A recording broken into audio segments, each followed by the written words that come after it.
नमस्कार, मैं हूं केशव पंडित और आप देख रहे हैं देश का तेजी से बढ़ता एटीवी न्यूज चैनल। इस वक्त आप देख रहे हैं हमारा खास कार्यक्रम सीधा सवाल। हमारे साथ आज खास मेहमान हैं पंडित संत शरण भट्ट जी, जो जिला संयोजक हैं हिंदू जागरण मंच के। बहुत बहुत स्वागत है संत शरण भट्ट साहब आपका एटीवी पर। जी हमारे धन्यवाद साथ में भी आदरणीय। त्रिपाठी जी हैं, जो क्रिमिनल लॉयर हैं, अधिवक्ता हैं, जिला एवं सत्र न्यायालय के। बहुत बहुत स्वागत है आपका त्रिपाठी जी एटीवी पर। जी सर। और हमारे साथ चर्चा में विशेष मेहमान हैं भास्कर मिश्रा जी, जो प्रदेश सचिव हैं भारतीय राष्ट्रीय कांग्रेस के। मिश्रा जी, आपका भी बहुत बहुत स्वागत है एटीवी पर। नमस्कार। सिंगरौली में निर्माणाधीन मेडिकल कॉलेज में 6 साल की बच्ची से दुष्कर्म का मामला सामने आया है। हालांकि इससे पहले भी बहुत सारे मामले आए। मध्य प्रदेश क्यों धीरे धीरे बलात्कारों के लिए अब जाने जाना लगा है? कहीं तो खुलेआम बलात्कार हो रहे हैं और कहीं जो बलात्कारों की चीजें आ रही हैं वो हम देख रहे हैं कि उनके वीडियो बनाए जा रहे हैं और खुलेआम दिन दहाड़े ऐसी चीजें हो रही। न तो अपराधियों के इनकाउंटर हो रहे हैं, ना कुछ हो रहा है, जबकि भारतीय जनता पार्टी की ही सरकार है। और इस बार तो खाता ही नहीं खोलने दिया गया कांग्रेस को। ये कहा गया कि नहीं हम ही सही हैं और भाजपा ने स्वीकारा भी। भास्कर मिश्रा जी, आपसे ही शुरुआत करते हैं। कितना सुरक्षित है मध्य प्रदेश? जितने दावे किए जाते हैं और जिस तरह से जनता ने विश्वास दिखाया है, क्या जनता का उतना विश्वास, सम्मान, सुरक्षा उसके लायक सरकार है क्या? जी, एक शब्दों में अगर कहा जाए तो बिल्कुल नहीं है, लेकिन मैं डिटेल में बात करना चाहूंगा कि एनसीआरबी की ही रिपोर्ट दे दी जाए। एनसीआरबी के रिपोर्ट में ही केशव जी, मध्य प्रदेश जो है बच्चियों के साथ हो रहे व्यभिचार में नंबर 1 है, पूरे देश में नंबर 1 है। और केवल ये अभी नहीं हुआ है ऐसा, लगभग 15 साल से, जब पूर्व मुख्यमंत्री माननीय शिवराज सिंह जी थे, तब से ये नंबर 1 पे बना हुआ है। बच्चियों के साथ व्यभिचार में, छोटी बच्चियों के साथ जो व्यभिचार किया जाता है वो उसमें नंबर 1 है मध्य प्रदेश। और पूरे अगर ऑल टोटल महिलाओं के साथ अत्याचार के मामले में देख लिया जाए तो एनसीआरबी की ही रिपोर्ट, मोदी जी की ही रिपोर्ट बताती है कि नंबर 2 पे है मध्य प्रदेश। पहले नंबर पर संभवतः राजस्थान है, वो भी भारतीय जनता पार्टी शासित प्रदेश ही है। तो मेरा कहना ये है कि जो ये among of the first party कही जाती है, जो एक कल्चरल पार्टी अपने आप को मानती है भारतीय जनता पार्टी, तो उनका ये चाल चरित्र और चेहरा पूरी जनता के समक्ष है।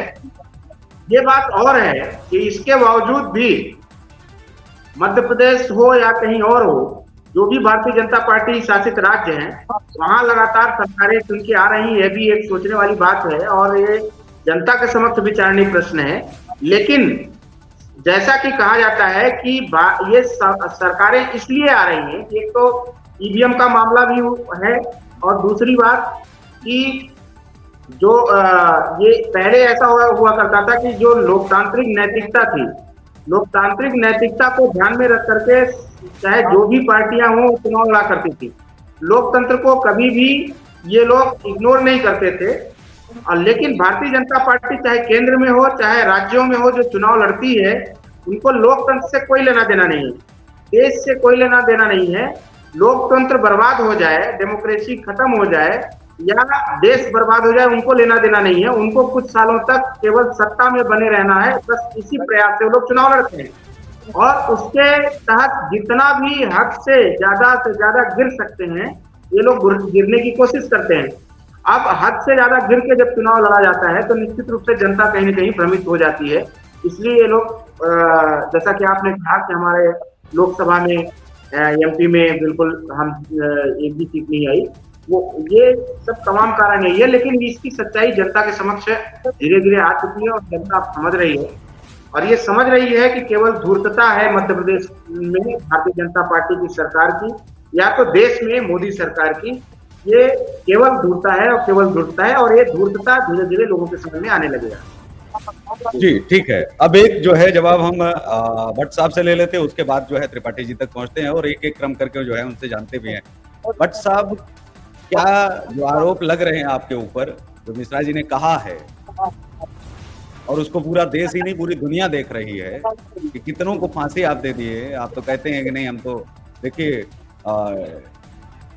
हर महिलाओं की जो है सुरक्षा की चाहे बात हो या फिर हिंदुओं की सुरक्षा की बात हो, तमाम जो मुद्दे आपके हैं वो तो कहीं ना कहीं धराशायी फिर इस चीज से नजर आते हैं कि महिला सशक्तिकरण की बात तो होती है, लेकिन यहाँ तो जो है कन्याएं ही सुरक्षित नहीं है। जी देखिए आदरणीय, जैसा कि मिश्रा जी ने जो भी बोला है, मैं मिश्रा जी के बातों को खंडित नहीं करता हूं, क्योंकि यदि किसी भी महिला के साथ इस प्रकार के दुराचार या अत्याचार हो रहे हैं समाज में, तो यह समाज पे कहीं न कहीं बहुत बड़ा कलंक है, पहली बात। क्योंकि रही बात मातृशक्तियों की, तो मातृशक्तियों का सदैव हम लोग खुद सम्मान करते हैं। अभी नवरात्र के समय हम लोगों ने विशाल रूप से शक्ति पूजा, मातृ पूजा का कार्यक्रम भी संपन्न कराया है। परंतु इस प्रकार का जो अभी मौजूदा स्थिति, जो मौजूदा यह विषय है, 6 साल की बच्ची के साथ जो यह बलात्कार की घटना घटित हुई है, तो आपको मैं एक बात ध्यान दिलाना चाहता हूं कि इस प्रकार के घटना को अंजाम देने वाला व्यक्ति कहीं न कहीं पश्चिम बंगाल से बिलोंग करता है, जो कि कहीं न कहीं रोहिंग्याओं विचारधारा से सम्मिलित व्यक्ति है। तो सीधी सी एक बात मैं आपको बता दूं कि जहां-जहां जिस प्रकार से जिहादी भाव से ओत-प्रोत लोग रहेंगे, तो यह उनके लिए आम बात है। वह अपने घर के बहन आपके अंदर तो कोई ऐसा भाव नहीं है ना उस टाइप का। नहीं, तो मेरे अगर ऐसा बात होता, आपके हिंदू जागरण मंच ने तो बहुत बड़ा आंदोलन किया होगा, शायद जिलाधिकारी कार्यालय का घेराव भी किया होगा, माननीय सांसद जी का भी घेराव किया होगा, ज्ञापन सौंपा होगा। अभी तक तो बहुत सारे काम हो चुके होंगे आपके मंच के द्वारा, और या फिर तमाम वो हिंदूवादी संगठन जो कहते हैं हम तो बहुत बड़े हिंदूवादी हैं, वो भी सीएम के घर तक पहुंच चुके होंगे, और शायद बहुत बड़ा अल्टीमेटम कहीं ना कहीं जो है दे दिया हो कि अल्टीमेटम की भाई 24 घंटे के अंदर हमको न्याय चाहिए। जैसी चीजें आती हैं, क्या उन पर जो है आप इसमें पश्चिम बंगाल उत्तर प्रदेश कहां से खोज लेते हैं? अभी कुछ दिन पहले की घटना है, जब वीडियो बनाया गया था, याद है आपको, धर्मनगरी कुरुक्षेत्र में, तो वहां पर जो है ये वहां भी पश्चिम बंगाल खोजेंगे क्या? या वहां पर बांग्लादेश खोजेंगे, पाकिस्तान खोजेंगे? क्या बलात्कारियों के लिए भी कोई राज्य सुनिश्चित है क्या? किस राज्य में बलात्कारी नहीं है? जी नहीं, राज्य तो निश्चित नहीं है, परंतु जो धर्म विशेष है वो कहीं ना कहीं निश्चित है। आप ऐसे में आप राज्य को टारगेट कर रहे हैं। बलात्कारियों का क्या कोई राज्य है, क्या कोई जिला है? मैं उस राज्य को नहीं, मैंने क्या बताया कि जहां भी रोहिंग्या लोग जा करके निवासरत हैं, चाहे वह कोई भी राज्य हो, चाहे वो कोई भी जिला हो, वह आपका भी घर, हमारा भी घर, हमारा भी पड़ोस हो सकता है। यदि हमारे अगल बगल भी इस प्रकार से कोई भी लोग हैं, तो हमें उन्हें चिन्हित करके उनका पुरजोर विरोध करना है और उन्हें समाज से अलग चिन्हित करके रखना है। यह जिम्मेदारी हम सबकी बनती है और हमें ऐसा करना चाहिए, और हमने किया है। कई जगह पे सिंगरौली में जो रोहिंग्या लोग आकर के झुंगी झोपड़ियों के रूप में आकर के रहते थे, तो हमने कई जगह से उन्हें खदेड़ा है। अगर यदि इस समय रहते हम उनको नहीं भगाएंगे, तो यह इस प्रकार से अराजकता की स्थिति और बलात्कार की स्थिति चहुओर आपको नजर आता दिखेगा। यह कोई बड़ा विषय नहीं है।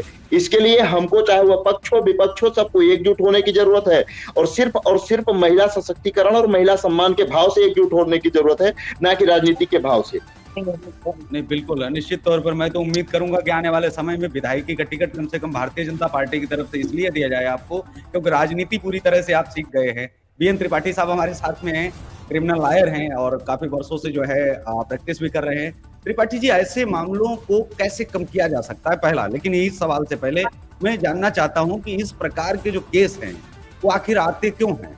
ये वाली चीजें कहां से ऐसे अपराधियों के मन में ये चीजें उठती हैं? क्योंकि जो बच्चियों के साथ बलात्कार की जो चीजें हैं उनके लिए जिम्मेदार आप किसे मानते हैं? क्योंकि आपके सामने बहुत सारे केसेस आते होंगे, तो इस टाइप के भी केस आते होंगे, तो किसे आप जिम्मेदार मानते हैं और किस हद तक? जी, इनमें क्या राज्य और धर्म जाति का ढूंढनी आवश्यक है? जी, ये भी मेरा सवाल है आपको। आदरणीय, सर्वप्रथम आपने इस बिंदु को लेकर के आज डिबेट में बैठे हैं, इसलिए मैं सर्वप्रथम आपका हार्दिक स्वागत, वंदन, अभिनंदन करता हूं। मैं अधिवक्ता बीएन त्रिपाठी, कांग्रेस पूर्व प्रदेश सचिव, आपको बताना चाहता हूं कि सरकार का, जैसा आप देख पा रहे हैं कि जिले में इस तरह के जघन्य अपराध जब घटित होते हैं, तो निश्चित रूप से आप देखेंगे कि कम पढ़े लिखे तबके के व्यक्तियों के बीच में ये घटनाएं होती हैं। एजुकेटेड व्यक्ति निश्चित रूप से इस तरह की जघन्य घटनाएं नहीं कर पाता, पर इसमें शासन प्रशासन के द्वारा विधिक साक्षरता का जितनी भी इन्वेस्टमेंट, पैसा इन्वेस्ट किया जाता है, उसका कहीं सदुपयोग नहीं है। निश्चित रूप से इस प्रकार का जो पैसे का सदुपयोग करते, जगह जगह पर साक्षरता मिशन लगाते, जैसे यहाँ पर ही घटना घटित हुई अभी कॉलेज के पास पे, मेडिकल कॉलेज के पास, इतने बड़ी कॉलेज बन रही है, कॉलेज निर्माणाधीन नहीं, करीब करीब बनने जा रहा है, वहां पर कभी भी पुलिस किसी प्रकार की दस्तक नहीं देती है। निश्चित रूप से यदि पुलिस का दस्तक होता तो लोगों में दहशत होती, और दहशत होती तो इस तरह से अपराध घटित न हो पाते। तो मैं पूरी तरह से सरकार को जिम्मेदार ठहराता हूं कि सरकार के द्वारा आप देखेंगे न्यायालय से लेकर के बहुत सारे फंड आते हैं विधिक साक्षरता के, लेकिन वो नगण्य रूप से अपने आप में पता नहीं कहाँ उनका साक्षरता चलाया जाता है और कहाँ उसका सदुपयोग होता है। तो यह निश्चित रूप से अशिक्षा का जो है तो सबसे बड़ा महत्वपूर्ण है। और जब तक विधिक साक्षरता के रूप में, चाहे वो विद्यालय हो, चाहे वो सामाजिक स्थान हो, चाहे वो सामाजिक अनुष्ठान हो, हर जगह विधिक साक्षरता चलाया जाए और लोगों को साक्षर बनाया जाए कि इस तरह के यदि अपराध घटित होते हैं, जैसे अभी आप देखें कि कानून का अमेंडमेंट हुआ, सिर्फ नाम का परिवर्तन हुआ लेकिन उसमें कोई परिवर्तन का मतलब नहीं है। हम ये कह रहे हैं कि 5 से 6 वर्ष के बच्चियों के साथ जो घटना घटित होती है, इसमें जघन्य जो है तो एक्ट पारित होना चाहिए और इसमें तत्काल एनकाउंटर की व्यवस्था होनी चाहिए। ठीक है, भास्कर मिश्रा जी, उन्होंने जो एजुकेशन की बात की, मुझे लगता है कि राम रहीम जी शायद पढ़ने ही स्कूल नहीं गए होंगे, क्योंकि वो तो जो है इस स्तर तक जो है पढ़ गए थे कि महाज्ञानी हो गए। और महाज्ञानी व्यक्ति पढ़ा लिखा नहीं है, ये भी कहीं ना कहीं एजुकेशन पर एक सवाल उठता है। उसके बाद में भाजपा के विधायक, आपके कांग्रेस के भी कई विधायक पकड़े गए और बहुत सारे राजनेता बहुत सारी चीजों से जो है निकल करके आते हैं और वो शायद पढ़े लिखे बहुत ज्यादा होते हैं। हाँ, वो ये बात है कि वो सबूत नहीं छोड़ते, क्योंकि पढ़े लिखे होने का फायदा एक मिल जाता है, कानून को गुमराह करने का फायदा मिल जाता है, लेकिन वो बलात्कारी नहीं है। या किसी भी समाज में, चाहे वो पढ़ा लिखा समाज हो या फिर अनपढ़ समाज हो, मैं आपसे सीधा सवाल करता हूं कि इस जो है बलात्कार के लिए क्या शिक्षित व्यक्ति नहीं बलात्कार करते हैं, केवल अनपढ़ ही बलात्कार करते? पहला सवाल मेरा ये है। और दूसरा सवाल ये है कि इसके लिए असल जिम्मेदार किसे आप मानते हैं? क्या वो जो देश भर में पोर्न मूवी की बात कही थी भारतीय जनता पार्टी ने कि हम बंद कर देंगे, जो अभी तक नहीं बंद कर पाई, जो अश्लीलता और नग्नता जो साहित्य में और जो है सिनेमा में परोसी जा रही है वो है? या फिर जो वेब सीरीज, गंदी वेब सीरीज या तमाम चीजें जो आ रही हैं, जो युवाओं के दिमाग में, एक छोटे 2 साल के बच्चे से लेकर के 70 साल के बुजुर्ग तक जो है मोबाइल में वो अश्लील साहित्य, अश्लील सिनेमा, अश्लील चीजें देख रहा है, क्या ये भी तो एक बड़ी वजह नहीं है भास्कर जी? देखिए, वजह कई हो सकती हैं, लेकिन सबसे बड़ी वजह जो होती है ये मानसिक विकृति है, ये साइकोलॉजिकल डिजीज है, एक बीमारी मानी जाती है। और ऐसे लोग जो विक्षिप्त टाइप के लोग होते हैं वो चाहे किसी भी, न जाति का मतलब होता है उनका, न धर्म का मतलब होता है, और ना तो उम्र की भी। उम्र तो मान लीजिए ठीक है, 16-18 साल जो लड़के होते हैं, यंग युवा, वो मायने रखता है, लेकिन जाति, धर्म और पढ़ा अनपढ़ ये सब मायने नहीं रखता है। कोई भी मानसिक रूप से विक्षिप्त हो सकता है। इस तरीके का मानसिक विकृति किसी के अंदर ही आ सकती है, और ऐसी ही कुछ घटनाएं। रही बात हर चीज में जो भारतीय जनता पार्टी है और उससे जुड़े जो आनुषंगिक संगठन है, ये लोग हर बात में रोहिंग्या जोड़ देंगे, मुसलमान जोड़ देंगे, हर चीज में हिंदू मुसलमान करना छोड़ देंगे, जिहाद एक शब्द ले करके पटक देंगे, ताकि लोगों का जो मेन बिंदु से है ना ध्यान भटक जाए। लेकिन इनको ये समझ में नहीं आ रहा है। मैं पूछना चाहता हूँ कि अगर पहली बात तो वो कोई कोल जनजाति का व्यक्ति है जो पकड़ा गया, जो पुलिस का बयान भी है मेरे ख्याल से, एसपी का बयान है।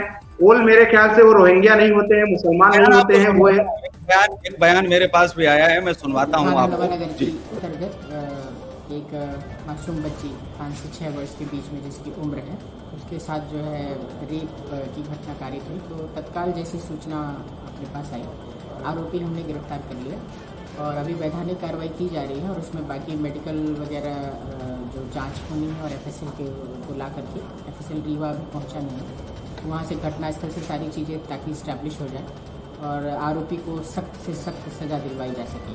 उस संबंध में हम अभी साक्ष्य संकलित करने में लगे हुए हैं। बच्ची आउट ऑफ डेंजर है, बच्ची थैंकफुली पूरी तरह ठीक है, अभी होश में भी है और आराम से बता भी रही है घटना के बारे में, तो वो हमारे लिए काफ़ी अच्छी चीज़ है। टोपी कोल है और बुधन कोल नाम है उसका। रहने वाला जो उसका आधार कार्ड वो वेस्ट बंगाल का है, बर्धमान ग्राम का। तो अभी उसके साथ और भी जितने मजदूर हैं यहाँ पर काम कर रहे हैं, क्योंकि मैंने सघन जांच पुलिस वेरिफिकेशन के लिए बोला है, तो वो अभी कार्रवाई चल रही है, सो दैट इसका प्रॉपर लिंकेज पता चले, ये कब आए, किस लिए आए, किसने रखा। Even I go to the contractor, क्योंकि बिना वेरिफिकेशन के यहाँ पे ऑलरेडी निर्देश दिए जा चुके हैं। इवन होटल में भी काम के लिए कोई नहीं लगाएगा, तो हम उस तक भी पहुँचेंगे कि किस तरीके से इन लोगों को काम पे लगाया गया बिना वेरिफिकेशन। हाँ, एक ही आरोपी है, एक ही व्यक्ति से, वह बच्ची पूरी तरह से आउट ऑफ डेंजर है और होश में वो पूरी तरह से बात बता रही। एक ही आदमी है, हमारी ऑलरेडी गिरफ्त में। 6 साल की बच्ची है, 6 साल की बच्ची की जो इस उम्र में उसके साथ जो हुआ है, वो शायद उसके पूरे जीवन पर ये प्रभाव डाल सकता है और डालेगा निश्चित तौर पर। इसकी शायद भरपाई हो पाए। त्रिपाठी साहब, एक छोटा सा सवाल है, क्योंकि ऐसे केसेस जब आते हैं तो उन पर ये भी बातचीत होती है कि नशे का या ये भी चीजें जो है आती हैं, क्योंकि नशा और जो अश्लील सामग्री है ये तो पुलिस लगातार दिखाती ही है, तो क्या इस मामले में भी ऐसा है कुछ? जी बिल्कुल सर, मैं आपको बताता हूँ, अपराध संगठक होने के कई कारण है। अशिक्षा है और नशाखोरी है और मोबाइल भी, जैसा आप देख पा रहे हैं कि 24 घंटे एक ही रूम में लोग बैठे हुए हैं, अपने अपने मोबाइल में व्यस्तता लोगों की बनी हुई है। और मोबाइल में जिस तरह से आप सोशल मीडिया से लेकर के और हर तरह के गानों में प्रसारण को देखिए, लोग उनकी एक्टिविटीज देखते हैं और उस देखने के बाद वो प्रणित करते हैं। तो मैं पहला ये कहना चाहूंगा कि ये अपराध के जो कारण हैं उन पर सरकार को शिकंजा कसना चाहिए। सरकार जब तक इस बिंदु पर मूर्त रूप पर नहीं आएगी तब तक अपराध होते रहेंगे और इस बिंदु पर सरकार ही नकारात्मक। ठीक है, आप बताओ, बेटी पढ़ाओ बेटी पढ़ाओ बेटी बचाओ के संबंध में बात होती है, आप बताइए उससे। जी, हमारे साथ में अजय शर्मा हमारे संवाददाता जुड़ चुके हैं इस वक्त, वो जो है इस पर पूरी जानकारी देंगे। अजय, क्या कुछ हुआ था वहाँ? ये जो मैटर है अभी तक क्या कुछ बताया है, पुलिस क्या बता रही है और इस घटना में क्या क्या हुआ था, आप विस्तार से बताएं। जी बिल्कुल सर, सिंगरौली की पूरी घटना है। मेडिकल कॉलेज जो नवनिर्माणाधीन है, उस मेडिकल कॉलेज में जो है काम करने के लिए कुछ मजदूर बाहर से आए गए थे। उन मजदूरों में उनके परिवार, बाल बच्चे भी आए हुए थे। बच्चे घर में थे और माता पिता जो है काम करने गए थे। कुछ देर बाद जब उनको चीख चीख कर आवाज सुनाई पड़ती है, तब वो जब नजदीक जाकर देखते हैं तो बच्ची जो है ऐसी स्थिति में होती है जिस स्थिति को दर्शाया नहीं जा सकता है। पूरे मामले पर जब मैंने, क्योंकि यह सिंगरौली का नवानगर थाना लगता है, सबसे पहले जब घटना की जानकारी लगी तो मैंने नवानगर टीआई से जो है जानकारी लेना चाहा, तो उन्होंने कहा कि जो है मैं छुट्टी पर हूँ, मुझे मालूम नहीं है। फिलहाल जो है आरोपी की गिरफ्तारी हो गई है, आरोपी जेल भी जा चुका है। आप एक बार जो है थाने में जो प्रभारी है अमन बारी, उनसे आप बात कर लें। जब मैं उनसे बात करना चाहा तो उनका सीधा जवाब आता है कि अभी आरोपी जो है गिरफ्तार नहीं हुआ है, आरोपी को गिरफ्तार करने की जो है तैयारी चल रही है। जैसे गिरफ्तारी होती है, प्रेस नोट आते ही आप सभी को जानकारी दे दी जाएगी। लेकिन एक ही थाने में जानकारी अलग अलग आना जो है मामले को कई और नजरअंदाज किया जाता है। और सिंगरौली में यह जो घटना है आम बात हो गई है। यहाँ जो है चोरी, डकैती, लूट, हत्या, मारपीट जैसी संगीन अपराध जो है आए दिन बढ़ते जा रहे हैं। उस पर हम बाद में आते हैं। हम ये जानने का प्रयास आपसे करेंगे कि ये जो परिवार है वो हिंदू परिवार है, जो पश्चिम बंगाल का परिवार है, जो पीड़ित परिवार है।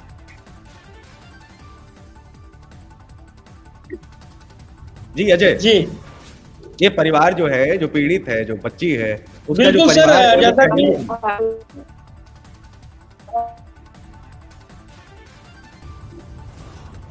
बिल्कुल जैसा कि सिंगरौली एसपी ने जो है बयान में पत्रकार बंधुओं के समक्ष उन्होंने जो वार्तालाप किया है, उससे यही स्पष्ट होता है कि जो आरोपी है वेस्ट बंगाल का रहने वाला है और कोल समाज से है।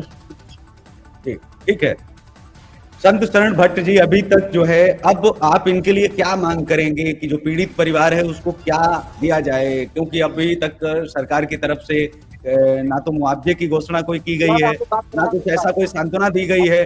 क्या कहेंगे आप इसको लेकर के? जी केशव जी, निश्चित रूप से बहुत ही गंभीर विषय है और इस प्रकार से यदि विषय बढ़ते जाएंगे तो समाज में जो हमारी मातृशक्तियां हैं, जो हमारी छोटी छोटी बच्चियां हैं, दूध पीती हुई बच्चियां बोल सकते हैं जिन्हें हम, इस प्रकार से वह शिकार निरंतर होती रहेंगी। तो पहली बात तो जिसने भी ऐसा कृत्य किया है, ठीक है ना, और स्वयं जब यहाँ पर पुलिस अधीक्षक महोदया जो है वह महिला है, तो उन्हें तो तत्काल ऐसा एक्शन लेना चाहिए कि इस प्रकार से कृत्य करने वाले दरिंदों के रूह कांप जाएं। लेकिन जब से मैं देख पा रहा हूं, जब से वह यहाँ पे बनी हुई है, निरंतर उनके कार्यकाल के दौरान इस प्रकार की घटनाएं निरंतर घटती जा रही हैं। इसके पूर्व में ऐसी घटनाएं नहीं घटती थी और उसका रीजन है क्योंकि यह दिल्ली जैसे महान शहर से यहाँ पर आई है और दिल्ली में यह सब घटनाएं आम बात है। इन्होंने पहले भी बयानबाजी अपने शब्दों में ही इन्होंने कर रखा है कि मैं दिल्ली जैसे शहर को नियंत्रित कर चुकी हूं। तो जाहिर सी बात है उनके लिए कोई बड़ा विषय है ही नहीं, क्योंकि वहां रोज ऐसी घटनाएं घटती हैं। तो पहले तो तत्काल प्रभाव से इन्हें यहाँ से हटा देना चाहिए, क्योंकि अगर वो यहाँ और कुछ दिन रुक गई तो सिंगरौली को भी दिल्ली जैसे बिल्कुल दरिंदगी के क्षेत्र में वो बना के रख देंगी। तो पहले तो उन्हें तत्काल प्रभाव से यहाँ से हटाना चाहिए। और मैं आपके माध्यम से मैं अपने इस आवाज को डायरेक्ट मुख्यमंत्री तक पहुंचाना चाहता हूं और राज्यपाल तक पहुंचाना चाहता हूं, गृह मंत्री तक पहुंचाना चाहता हूं कि पहले तत्काल उन्हें हटाएं, और जब वह हटेंगी तभी इस प्रकार की घटनाओं पे अंकुश लग सकता है, क्योंकि सबसे बड़ी सूत्रधार वह स्वयं है। खासकर मिश्रा जी कुछ कहना चाह रहे थे। मिश्रा जी।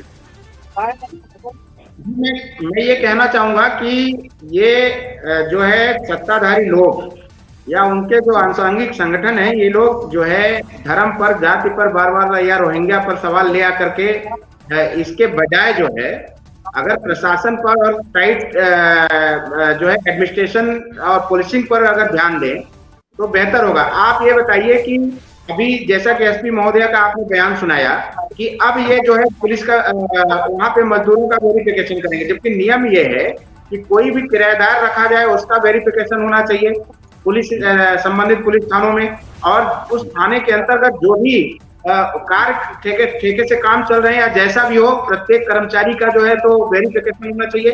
फिर इसके बाद जो है सबसे बड़ी बात यह है कि जैसा कि अभी शमशरण जी ने कहा कि जो एसपी महोदय आई है श्रीमती निवेदिता गुप्ता जी, वो जब से आई है इनका पहला मोटो ही रहा है, इन्होंने स्टेटमेंट ही दिया है कि सिंगरौली में दिल्ली के बराबर, दिल्ली से कम क्राइम है, और ऐसा तब से इन्होंने लगातार ये प्रयास किया है कि सिंगरौली में लगातार जो है क्राइम बढ़े। आपको बताना चाहता हूँ केशव जी की सिंगरौली में हर दिन बड़ी से बड़ी चोरियां हो रही हैं, और इनके आने के बाद कम से कम 35 से 40 चोरियां हो चुकी है, और बड़ी बड़ी चोरियां जो कि करोड़ों रुपए, 50 लाख करोड़ रुपए तक की चोरियां, लेकिन आज तक एक चोरी नहीं पकड़ी गई। जो यहाँ पे कोल माफिया है, कोल माफिया में गैंगवार चल रहा है, डीजल माफिया में गैंगवार चल रहा है, और जिसकी पूरी संरक्षक डायरेक्टली, पीआईओ को तो छोड़ ही दीजिए, लेकिन डायरेक्टली एसपी महोदय को पता चलता है कि वो हैं, और ये इसके बावजूद लगातार क्राइम बढ़ रहा है। कंपनियों द्वारा लोगों को, आपसे यही सवाल है, ठीक है, उस पर भी हम चर्चा करेंगे आने वाले समय में, लेकिन आपसे सवाल है एक सेकंड मेरी बात कंप्लीट हो जाने दीजिए, एक सेकंड के लिए। मैं कहना चाह रहा हूँ कि इसके बावजूद यहाँ के जनप्रतिनिधि जो है भारतीय जनता पार्टी के इतने नकम्मे और निकारा है कि इस अभी प्रबंधन उप मुख्यमंत्री श्री राजेंद्र शुक्ला जी आए थे, मध्य प्रदेश के उप मुख्यमंत्री, तो उनके अध्यक्षता में प्रबंधन समिति की बैठक हो रही थी। उसमें सभी जनप्रतिनिधियों ने कहा एक सुर से इस एसपी को हटाया जाना चाहिए, लेकिन इतना दम इनमें नहीं हुआ, और इनकी ही सरकार ने इतना इनकी बात इनकी नहीं सुनी कि एसपी को यहाँ हटा दे। इस बात से मैं शमशरण जी के इस बात से सहमत हूँ कि सबसे पहले तो इस एसपी को हटा करके यहाँ कोई भी सक्षम एसपी लाया जाना चाहिए, और तब जाकर के क्राइम में कुछ विचार होगा, कुछ रुक पाएगा। और दूसरी बात मैं कहना चाहूंगा कि जो आज की घटना है, जो ये मासूम बच्ची के साथ घटना हुई है, उसमें पार्टी विहीन और समाज के धर्म विहीन और क्या जाति विहीन, इन सब चीजों से परे हट करके केवल और केवल एक मानवता के नाते सभी को एक साथ खड़े होकर के उस परिवार मानवता पर ही सवाल पूछ लेते हैं। भारत के अंदर जी मिश्रा जी मानवता पर ही सवाल आपसे पूछ लेते हैं, क्योंकि बहुत जरूरी है मानवता। जैसा आपने कहा कि भारतीय जनता पार्टी के बहुत जो है कार्यकर्ता निकम्मे हैं, नाकारा हैं, ठीक है, वो तो जो है चुनाव में क्या हुआ है वो तो सब जानते हैं। लेकिन मैं इस सवाल पर आता हूँ कि ये मामला जो है पश्चिम बंगाल से जुड़ा है। राहुल गांधी जी इसलिए नहीं पहुंच पा रहे हैं क्योंकि उत्तर प्रदेश तो पहुंच जाते हैं। ये मामला जो है उनके इंडिया गठबंधन से जुड़े हुए लोगों के क्षेत्र से मामला इसके लिए नहीं पहुंच पा रहे हैं, या फिर कहीं ना कहीं हिंदू लॉजिक है जिसके खिलाफ जो है नहीं जाना चाहते हैं कि हम क्यों सीमा। पहले आप सवाल सुन लीजिए, उत्तर देने का पूरा अवसर आपको मिलेगा। वहां तक पहुंच जाते हैं, मणिपुर की बात करते हैं, दुनिया भर की बात करते हैं, लेकिन ये 6 साल की बच्ची की खबर उन तक न पहुंची हो, ऐसा कैसे हो सकता है? और अगर नहीं पहुंची है तो भास्कर मिश्रा जी, मेरा निवेदन रहेगा कि इस खबर को आपके द्वारा उन तक पहुंचाया जाए और कहा जाए कि भैया आप न्याय मांगने के लिए कब आप आ रहे हो। कांग्रेस ने, मेरा सीधा सवाल है कि जब तक राहुल गांधी चलो नहीं भी आ पाए, कांग्रेस ने एक भी आंदोलन किया क्या? आप गए मांग रखने के लिए? या केवल सिर्फ भाजपा को ही घेरना है? उसके लिए एक आंदोलन आप बता दीजिए, और किसने करवाया है, किसके उसमें हुआ है वो आंदोलन? जी अभी इसका जवाब मैं दे रहा हूं, 1 सेकंड टाइम दीजिएगा हमको, 1 मिनट का। आप अब पहली बात ये कल रात की घटना है, हेलो, कल रात की घटना है, और आप अभी भी, जब मैं आपके साथ जुड़ा हुआ हूं लाइव, अभी मैंने देखा कि मध्य प्रदेश कांग्रेस का ट्वीट आया हुआ है, और संभवतः कि राहुल, ये धीरे धीरे बात फैल रही है, तो निश्चित रूप से हमारे नेता राहुल गांधी जी का इस पे बयान आएगा, ये पूरा विश्वास है, और पूरे नेताओं का है। मध्य प्रदेश के कांग्रेस कमेटी का और माननीय जीतू पटवारी जी का बयान आ चुका है। देखने पहुंचेंगे। अभी सुन लीजिए, एक मिनट, इसी 19 अक्टूबर को हम लोगों ने पूरा दिन भोपाल में सामूहिक उपवास में बैठे थे। सामूहिक उपवास, कितना बड़ा आंदोलन था, कम से कम हजारों लोग उसमें शामिल हुए थे, हजारों कांग्रेस कार्यकर्ता प्रदेश स्तर पे। और केवल वहीं पर नहीं, आपके जो कोरेस्पोंडेंट है वो साक्षी है कि हर जिले में हमारा कार्यक्रम हुआ है। हम लोगों ने जो कैंडल मार्च किया है, धरना दिया है, और आपको यह बता दूं कि धरना देने के लिए जब सूचना देने हमारे कांग्रेस के कार्यकर्ता गए, तो उनको सूचना देने जाने पर जेल में बैठाया गया था। पूरे जो है तो 4 घंटे वो लोग जेल में रहे, उनका मोबाइल छीन लिया गया। और जब समय बहुत कम रह गया है, और मैं चाहूंगा कि बारी बारी से एक मिनट का, जी तरीके से, मतलब कहने का मतलब है जो अत्याचार तो हो ही रहा है, लेकिन अगर विपक्ष या आम लोग, एनजीओ के लोग जब इसके खिलाफ आवाज उठाना चाहते हैं, तो पुलिस उनको बेड़ देती है। हमारे ऊपर कम से कम खुद भी बहुत कम बचा है। मिश्रा जी आप बताते जी, मैं एक्चुअली समय बहुत कम है, और हम नेक्स्ट डिबेट करेंगे, उसमें हम बातचीत बिल्कुल आपकी पूरी सुनेंगे। एक मिनट का सभी से हम ले लेते हैं, 30 सेकंड का। भट्ट साहब 30 सेकंड में आप जो है इस मैसेज को क्लियर करें कि क्या आप कहना चाह रहे हैं, और इस पर क्या कहना है आपका? जी, प्रशासन से क्या है, यदि हम सनातन सभ्यता और सनातन संस्कृति से विमुख होंगे, तो इस प्रकार की घटनाएं, आम घटनाएं हमको नजर आएंगी। मैं एक छोटा सा, मैं आपको उदाहरण देते हुए मैं अपने बात को समाप्त करूंगा। आपको पता होगा कि जब इस पर एक सवाल है, आप सनातन सभ्यता का आप जो है हवाला दे रहे हैं। राम रहीम जी को दोषी पाया गया था, 2 डबल आजीवन कारावास मिला था, फांसी की मांग किस संगठन ने उठाई? आपके संगठन ने उनके लिए फांसी की मांग उठाई। अगर उस ऐसे व्यक्ति को अगर फांसी होती, तो समाज में बहुत बड़ा जो है वो स्थापित होता, और अपराधी डरते, उनके अंदर भय व्याप्त होता कि नहीं भाई साहब, इतने बड़े व्यक्ति को लटका दिया गया, आप तो उनको जो है पैरोल पर पैरोल आप देते चले जा रहे हैं। जी, अब आगे आप बात कंप्लीट कीजिए। जी देखिए, मेरे मांग करने से क्या आपको लगता है कुछ होने वाला है? जब यहाँ पर सुप्रीम कोर्ट सक्षम है, सुप्रीम कोर्ट क्यों नहीं डिसीजन लेती है? उसके पास तो लॉ एंड ऑर्डर है। वकील साहब ने आपको जैसे बताया, भाई इसमें सक्षम है, न्यायालय सक्षम है, न्यायालय के हाथ पे ताला थोड़ी बना हुआ है। जी आप तक आते हैं। बीएन त्रिपाठी साहब, अगर न्यायालय से ही सारी चीजें पूरी हो जाती, तो सड़क पर लोग क्यों उतरते आ रहे हैं वर्षों से?